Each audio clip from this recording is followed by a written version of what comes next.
Around a year ago, my husband and I finally managed to pull together enough savings to buy a new car. The 8-year-old Volkswagen we had been driving was bound to be neglected with the arrival of the new wheels, so I decided to sell it before it gathered dust. Christmas was also coming up and my finances were completely drained. It seemed like the logical thing to do. After posting it on a couple of advertisement websites and Facebook Marketplace, I quickly attracted 2 interested buyers. I arranged to meet the first one at a nearby park. It was an elderly gentleman urgently looking to buy a car for his teenage daughter, but he was only able to make me an offer far below what I was initially hoping for. Still, I felt bad for the guy, seeing as he wanted a gift for his kid, so I promised to let him have it should my second viewing fall through. He left in low spirits while I messaged the other potential buyer on Facebook Marketplace and scheduled the viewing.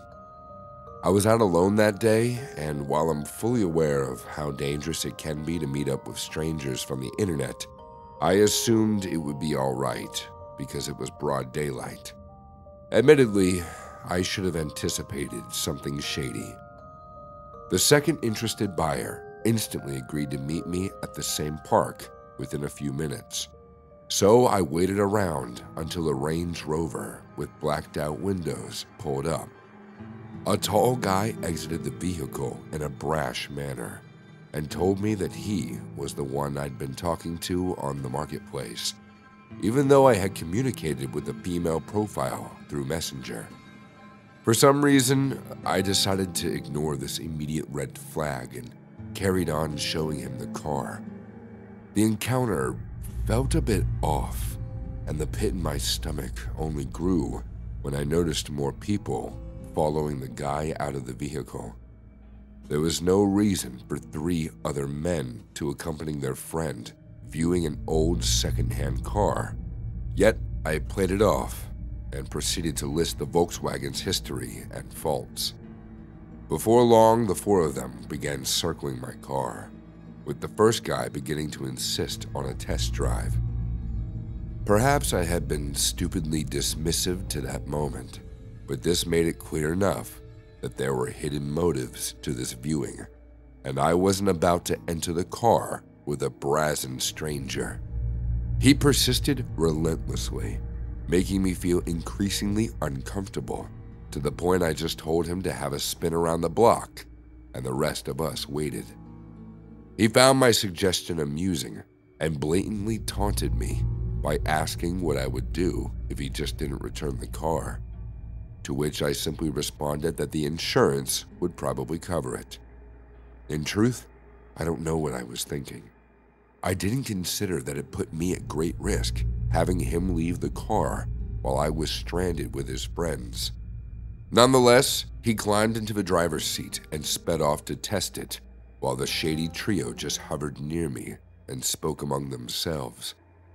I couldn't understand what they were saying, and I was starting to feel very uneasy. The worst scenarios played out in my mind. I was questioning whether the car was worth arguing over or even losing my life for. Either way, I was on the verge of tears or a full-blown panic attack.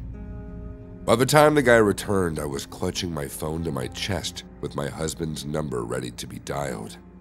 He arrogantly got out, slammed the car door shut, and offered me the same amount that the previous buyer had proposed. Trying to make his deal sound enticing, he encouraged me to get in the car with him so we could go collect the payment in cash. When he sensed my hesitance, he applied pressure by offering me way more than the actual value of the Volkswagen if I went with him immediately.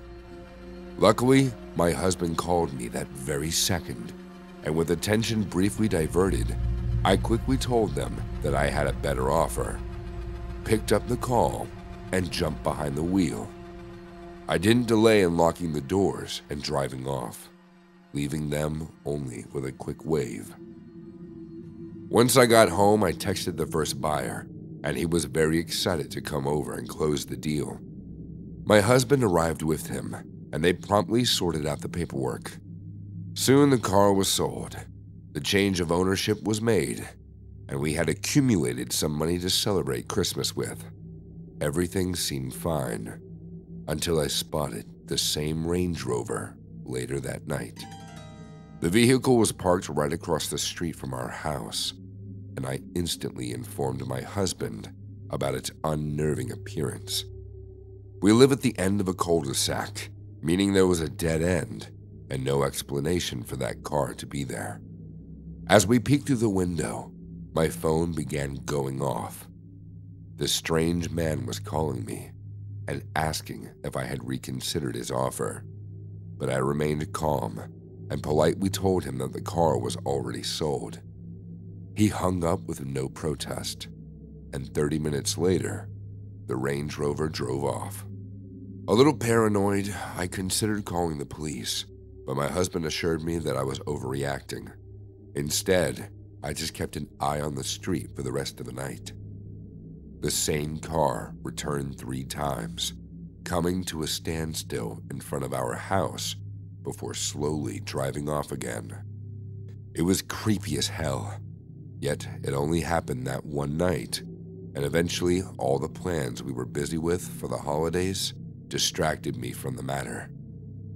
4 days later, on a Friday night, I went out to get a few last-minute things for Christmas Eve from the convenience store. My husband was working late and it was after dark, but my neighborhood had always been very safe, and I felt more comfortable walking alone. It was a peaceful stroll until I reached the end of the cul-de-sac, and I noticed the low groan of a car engine drawing near. My body immediately went rigid when I realized that the Range Rover was coming down the street with its headlights turned off. By instinct, I ducked down into some nearby bushes, and the car passed me. I was wearing full black that night, and I think that might have helped me camouflage me in the shadows. I watched them proceed to pull up to my house, and all 4 men jumped out. One of them was dressed as Santa Claus, and the others had elf costumes on.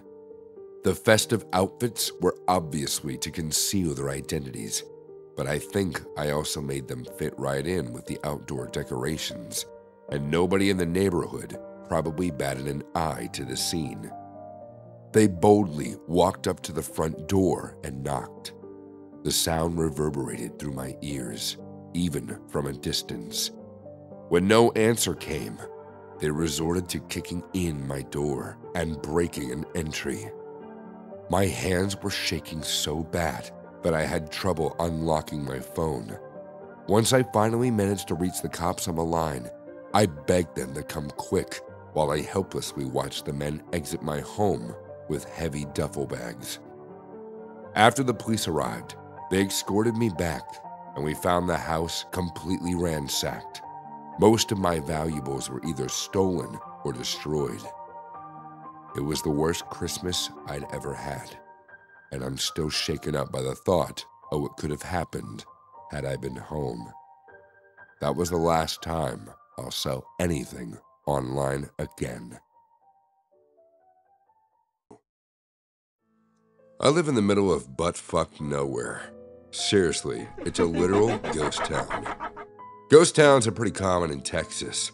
They're towns that were once booming because of the oil in the area. But once that oil dries up, people have no reason to stay, so they move out. The buildings are left to rot. That's what my town is like, empty and rotting. There's only a handful of families left, including mine. My dad owns a roadside bar and grill.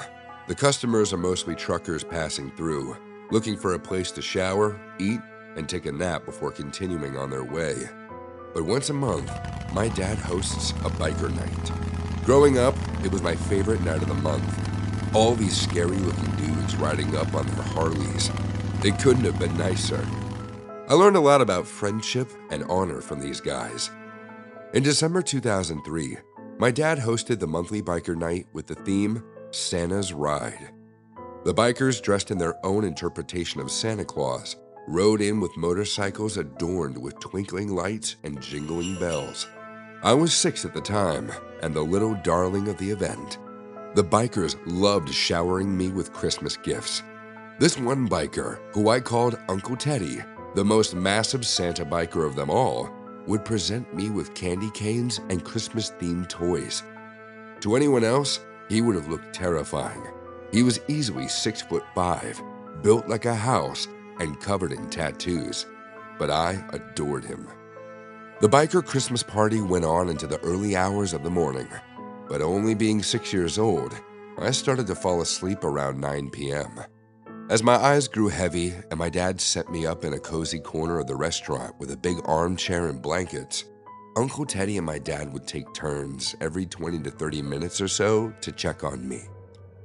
I was fast asleep, dreaming of Father Christmas and their reindeer, when I felt a hand on my shoulder. Slowly and sleepily, I woke up from my dream to see a man I'd never seen before. He wasn't dressed in biker gear, but he was wearing one of those bad Christmas sweaters, so I assumed he was one of the guests at the party. He smiled and told me his name was Sean. He explained that my dad had asked him to take me home. I was so tired I could barely stand, so Sean scooped me up in his arms. I remember telling him that I needed my presents, but he said that my dad would bring them home for me later. As we walked out of the back of the building, Sean told me stories of what I'd missed at the party. He knew my dad's name, Uncle Teddy, and the other people too, so I didn't think it was weird that I hadn't met him before. I just assumed he was a biker that I didn't meet. It wasn't until we got into his car that I started to feel weird. Why didn't Sean have a motorbike like everyone else? He opened the back door of the car and sat me down. You know how in senior citizen homes, they often have plastic-wrapped couches or chairs? That's what the backseat of his car was like, totally covered in plastic. When I think back now, I realize how easy it would be to clean a seat covered in plastic.